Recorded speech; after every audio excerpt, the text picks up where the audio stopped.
Hello, my name is Raf Shirley.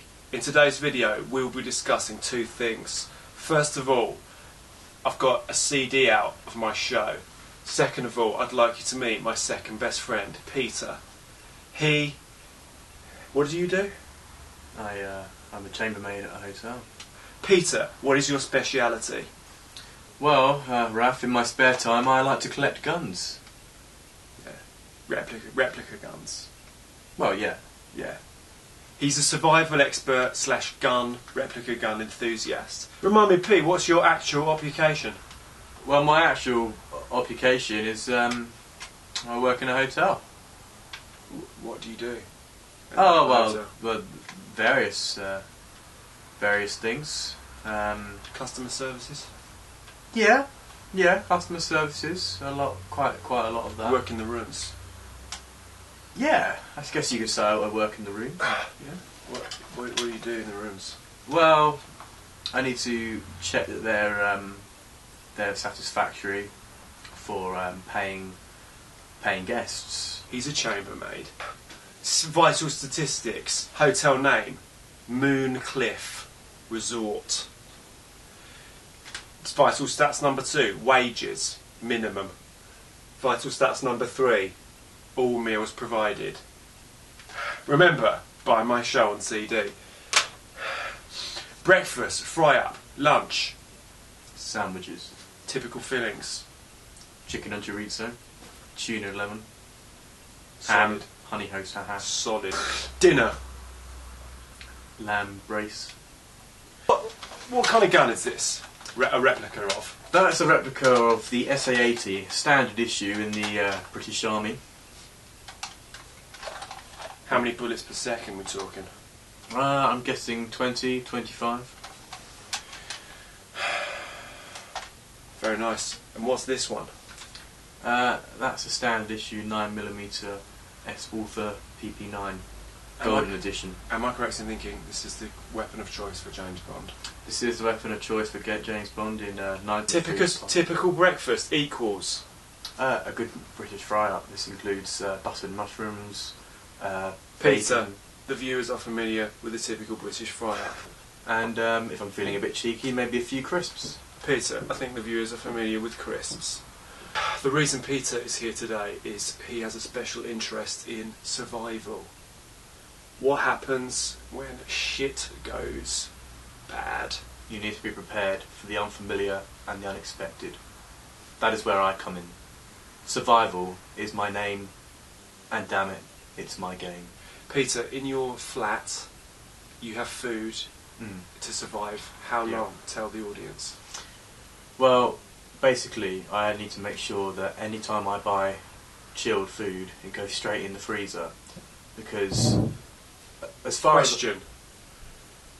What happens if electricity goes off? as the electricity goes off, then All your food is wasted. no, not necessarily. There is a survival technique I refer to as body heat. But Peter, the electricity goes, all your frozen food is ruined. Well, Why not tins, for God's sake, man? to the average man, yes, electricity is essential. But someone like me, who's been in survival for so many years, will be able to tell you there's a number of techniques to keep that food chilled and frozen without electricity. The How? first, let me get to that point, first, body heat. No, Peter, that warms food. How? You use your body heat to cool food down. Somewhere along the line, you've misunderstood a physics lesson. No, I don't think you haven't let me finish. Okay? You use body heat because you need to make sure that this food can be cooked. So you need to bring it from chilled to normal, and you need to eat it all up. Eating it all up will make you healthy. It will make you not hungry for a few days, but you need to make sure you eat everything. You're going to... Let me get this straight. You've got a freezer full to the brim with frozen turkey Twizzlers, chicken burgers. You're going to heat them up using body heat and eat it all. Let me get this... Whoa. Let me get this straight. You've got a freezer full to the brim, chicken burgers, normal burgers, right, turkey burgers, other things. You're going to heat it up from frozen Yeah. using body heat, Mm-hmm. and you're then going to eat it up. Naturally. Peter, I suggest to you, you may become unwell. That is that what you want at the beginning of a survival scenario? I just think it's pretty much guaranteed the power's going out. But why is that guaranteed? Why not tins, Peter? If I'd put you in charge of preparing the survival... Peter, let me paint you a picture. You're out in your survival base. Remind me about that. It's a shed. Is that right? Down the allotments. To some, it could be regarded as a shed. Peter, in the event of a nuclear holocaust, do you anticipate your shed will survive? It's not so much anticipation, but more of a definite realisation that yes, it would survive. Okay, allow me to continue to paint the picture. Okay. A nuclear bomb has been detonated in Hemel Hempstead.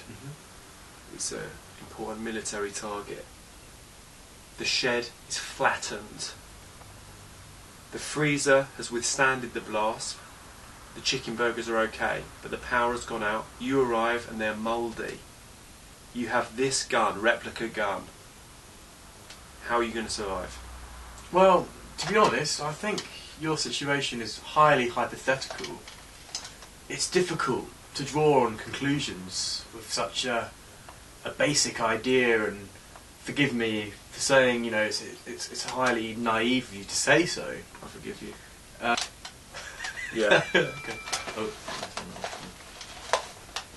Who's that? Friend of mine. Right, so, yeah. What friend? Thai friend.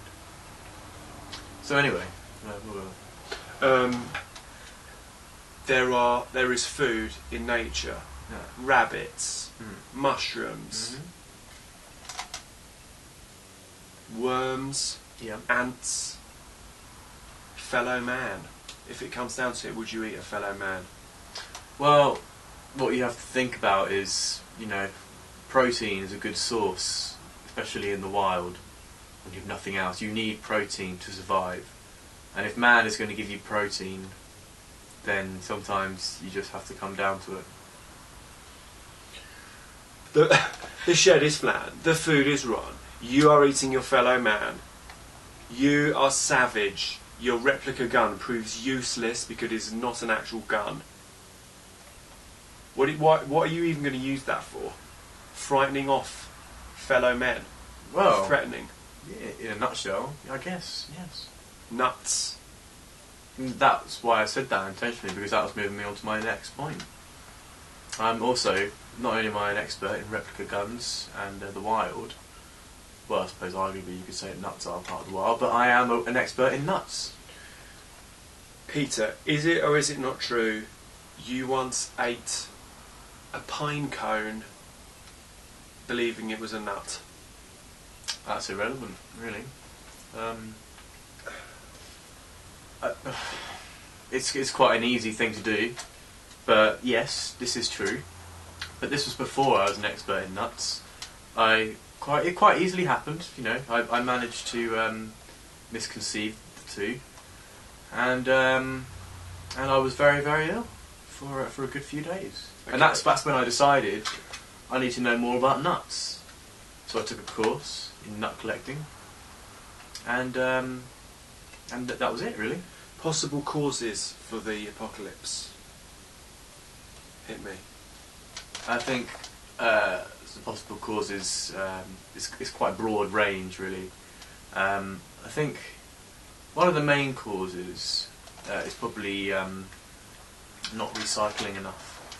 I think that not recycling enough is going to overfill our landfills, and I think when there's no place for any of our rubbish to go, I think it's going to somehow pollute the air, and we're going to be breathing in people's unwanted recyclable goods. I'm talking plastic, I'm talking cans, I'm talking paper, I'm talking cardboard. You think that's going to lead to an end of days scenario? Well, you can't breathe these things, can you? You breathe these things, you die. If you start breathing plastic, you die. But why not breathe air? What? Well, that's what I'm saying. The air's going to be polluted with these materials. There'll be just like bottles floating around. Yeah, straight. There's bottles floating around. There's plastic bag. You take a breath in. Yeah. You know, you breathe in Coca-Cola bottle, Sprite bottle. There's no difference. Breathe. You know, a plastic bag on your face. Yeah. That's when your shed comes into its own. Your freezer full of chicken burgers. That's what I'm saying. There'll be absolutely no place for these materials. That they're just going to be floating around. Let us suppose your shed withstands the blast, and the electricity stays on. The freezer's still going. How long will that freezer full of burgers last if you could eat at a normal rate, heating them up with body heat, getting them past the dysentery or whatever? Well, the problems you I think that there's not really going to be problems as far as. I mean, I know we know that if you eat something that's meant to be frozen for a long time and you haven't, and you eat it, you're going to make yourself sick. But let's say, for example, you're right. There is an apocalypse. Yes, there's an apocalypse. I have survived because I am a natural survivor. Yeah. You fight your way to the top. You'll climb over the other body. Yes, but and you'll if needs be, yes. Yeah. But let's say I've survived. Eating his fellow man. Well, I think we're going a bit overboard there. But let's just say I've survived. Yeah. And my food has all defrosted. You're the only survivor? Yeah, okay. but my food's all defrosted. Yeah. That would make you sick to eat that, am I right? You're right. Yes, but it wouldn't make me sick, because I am the only survivor that I have now adapted. I have now evolved and adapted to my surroundings, which means that my intake, like animals, I can eat raw food and I'll be fine. If I wanted to, I could go fishing, I could grab a bloody fish out of the water, I could rip it open, and I could eat it, just like not even any salt and pepper. Yeah, well, ideally, but if there's none around, then you have to make do with your natural resources. Yeah, a bit of ketchup maybe. Well, I've never really liked ketchup myself. Mayonnaise. You won't have it anyway. No, don't worry about it.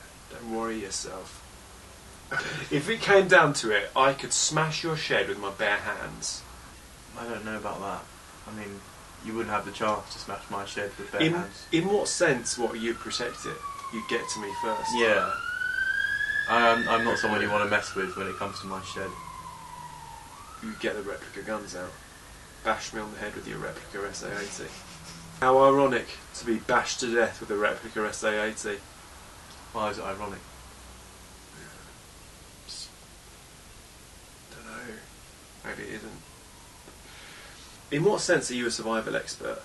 What have you done, a course? You read a book? What? I've done neither of the above, actually. I've experienced, and that's essential. You're still alive. You have survived.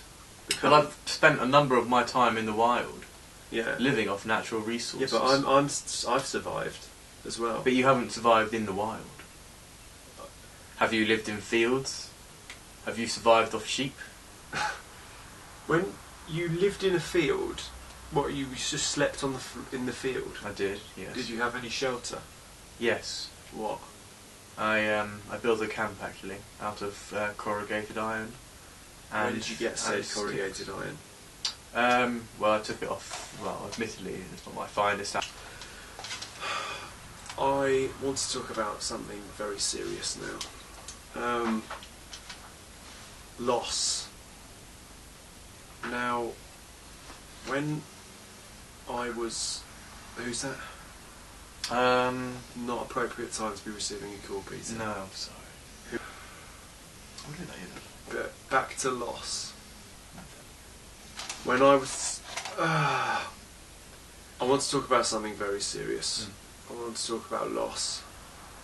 And when I was 12 years old, I lost the Hemel Hempstead primary egg and spoon race. Now, that race was won by Peter. Now, I can't prove it, but I suspect some glue was used. Immediately after the race, Peter's egg fell to the floor after the finishing line. Therefore, he was not disqualified. However, I don't have any evidence for this, but I believe Peter's egg was glued to the spoon. He finished the race, put the glued egg in his pocket, got another one out and dropped off as if to prove no glue was used. It's just not true. It's just not true. Loss. Now, Peter, he's a very nice man. He's an excellent survivor. He's an excellent survivor, but he can be exceedingly inappropriate. We were on holiday in Portugal. Where were we on holiday, Peter? In Prada Luge, actually. We saw the apartment where Madeleine McCann went missing from. Very sad. We were all, you know, Peter decided to have his photo taken in front of the house. That's a historical landmark, you know? I said, you just tell the story. Well, basically, there I was. A bit caught up in the moment, I guess. You know, it's quite exciting to see historical landmarks. You know, you go to Paris, you see the Eiffel Tower. You go to Washington, and you see the White House. You go to Portugal, and you see. Go to. No. You don't. You do that, but you do not have your photo taken in front of it. Oh, okay. Anyway, I wanted to get my photo in front of it, and I said, "Hey, Raph, take a photo, take a photo." I took the photo, but I felt uneasy about it. You know, I had it blown up for his birthday party, but I felt uneasy about it. I did all these things, put it on the internet, made it my Facebook profile picture, but I felt uneasy about it. No, you say you felt uneasy about that, but you haven't told the viewers about the other thing you did. Don't need to. It's not appropriate to tell them. No? Some things are not destined for video recordings. Remember my parents' dinner party before we went to Portugal? Yes. Remember the comment you came out with when just as my dad was about to blow out his candles on the cake? Yes. Why didn't you tell the viewers exactly what happened? I'm sure they'd love to know. I know my family certainly did. Not. Peter's father was just about to blow out the candles on the birthday cake. I said, the cake, by the way, was Peter Pan themed. I said, I bet you like to blow Peter Pan off.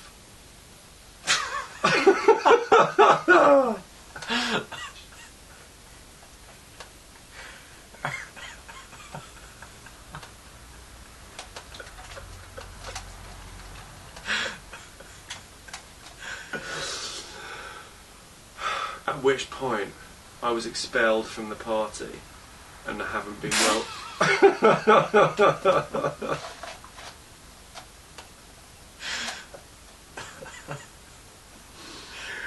At which point I was expelled from the party. It was made clear I wasn't welcome. Well, you can't really surprise them, can you? I hope so.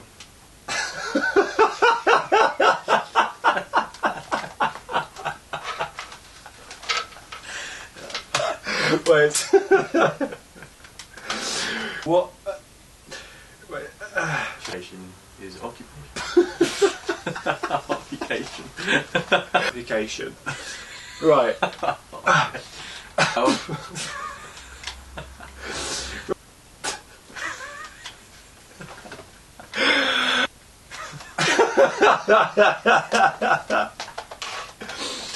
Honey host.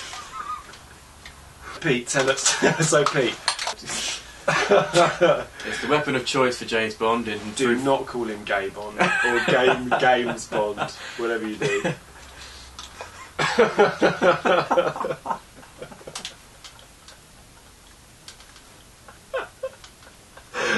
Right, okay. We cut that bit. Yeah. British fry up. Oh! Gee. Typical. Peter. And it consists of...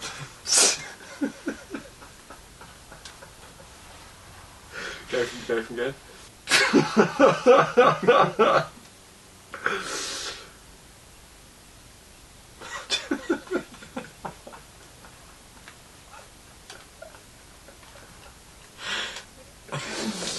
Let me get this.